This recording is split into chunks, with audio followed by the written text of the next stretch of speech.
नमस्कार मित्रांनो, प्रवरेच्या तीरावरून हसत खेळत एक हलकं फुलकं सदर आपण पाहत आहात, ऐकत आहात.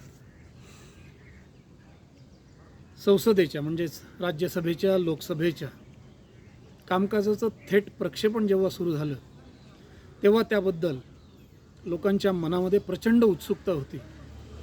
आपण निवडून दिलेला लोकप्रतिनिधी कशा पद्धतीनं काम करतो हे थेट पाहण्याची संधी, ऐकण्याची संधी लोकांना मिळू लागली आणि त्यामुळे त्या कामकाजाकडे वेगळ्या दृष्टीनं संपूर्ण भारतवासी बघायला लागले. संसद आणि राज्यसभा, लोकसभा म्हटलं की सत्ताधारी पक्ष, विरोधी पक्ष त्यांचे वेगवेगळी मतं म्हटली की मतभेद आलेच. आणि मग एक पक्ष एखाद्या मुद्द्याचं मंडन करणार, दुसरा पक्ष खंडन करणार, अशा पद्धतीचं एक प्रकारचे सवाल जबाब त्या ठिकाणी जबरदस्त चालत असत.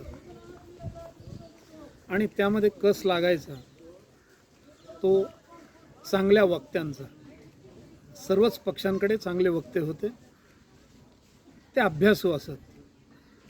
तोपर्यंत राज्यसभा आणि लोकसभेच्या सभागृहामध्ये अर्वाच्य शिवीगाळ करण्याची प्रथा सुरू झालेली नव्हती. सर्वच जणांनी त्या सभागृहांचं पावित्र्य आपापल्या परीनं राखलेलं होतं. आणि मग उत्तर देताना अनेकदा किंवा विषय मांडताना विरोधी पक्षाचे नेते देखील कवितांचा, शेरोशायरीचा मोकळ्या हातानं वापर करत असत. अनेक कविता आणि प्रासंगिक त्यांनी मारलेले शेर, त्यांनी उत्स्फूर्तपणे केलेली शायरी संसदेच्या सभागृहात अनेकदा गाजली. आज नमुना म्हणून त्यातले 2 शेर या ठिकाणी आपण बघूया.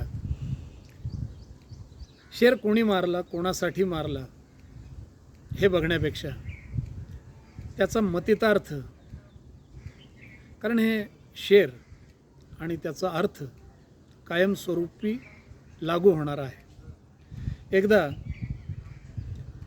सत्ताधाऱ्यांच्या निष्क्रिय कारभाराला, बेजबाबदार कारभाराला आणि त्यांच्या एकूणच प्रवृत्तीचा समाचार घेताना एका ज्येष्ठ खासदारानं अत्यंत सुंदर शेराचा वापर केला.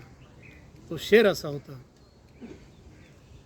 त्याचं म्हणणं होतं की तुम्ही सगळेच जर असे बेजबाबदार वागू लागले तर या देशाचं भवितव्य काय?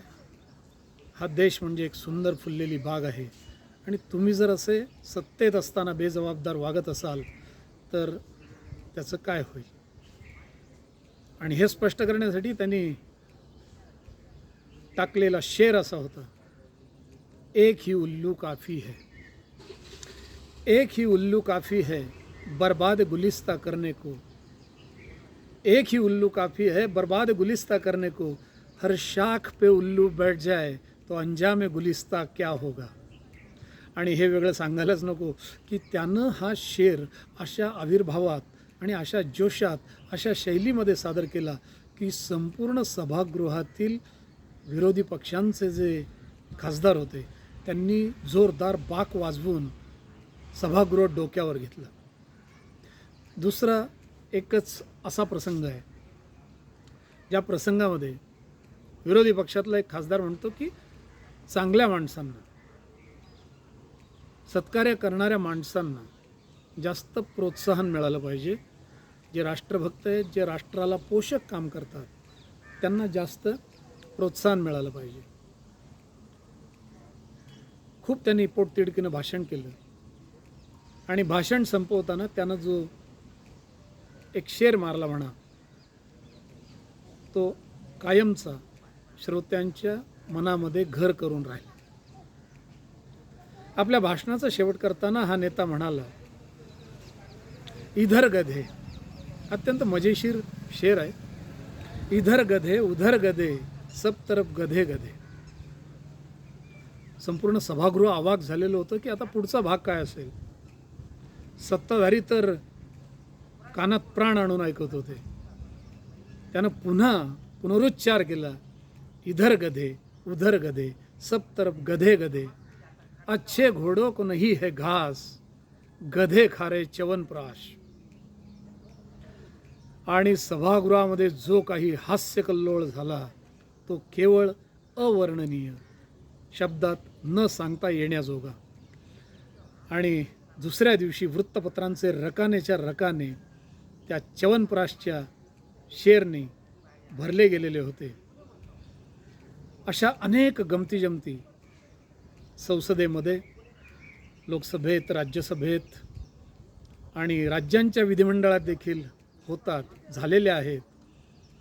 क्रमशः आपण हसत खेळत त्याचा आनंद घेऊया.